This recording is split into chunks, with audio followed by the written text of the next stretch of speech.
കേരള വാർത്താ നീർമാതളം കാവ്യമുദ്രകൾ തേടുന്നു. കവിതാരചനാ മത്സരം 2025 നിങ്ങൾക്കും കവിതകൾ അയക്കാം. പ്രായപരിധിയില്ല, വിഷയ നിബന്ധനയില്ല, 24 വരിയിൽ ഒതുങ്ങുന്ന രചനകൾ മാത്രം. ഡിസംബർ 13 സാഹിത്യ അക്കാദമി MT ഓഡിറ്റോറിയത്തിൽ പ്രമുഖർ അടങ്ങുന്ന സദസ്സിൽ വെച്ച് പുരസ്കാര വിതരണം. ക്യാഷ് പ്രൈസും മൊമന്റോയും പുരസ്കാരവും. രചനകൾ സ്വീകരിക്കുന്ന അവസാന തീയതി 20/11/2025 ആണ്. 1, 2, 3 സ്ഥാനം നേടുന്ന വിജയികൾക്ക് യഥാക്രമം 10,000, 7,500, 5,000 രൂപയുടെ ക്യാഷ് പ്രൈസും പുരസ്കാരവും. കൂടാതെ 3 പേർക്ക് പ്രത്യേക ജൂറി പുരസ്കാരവും ലഭിക്കും. കവിതകൾ വാട്സാപ്പിൽ അയക്കേണ്ട നമ്പർ 8891780542.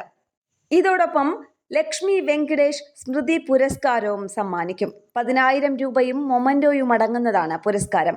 2022, 23, 24 വർഷങ്ങളിൽ ആദ്യ പതിപ്പായി പുറത്തിറങ്ങിയ മികച്ച കവിതാ സമാഹാരത്തിന് കൊടുക്കുന്നതാണ് പുരസ്കാരം.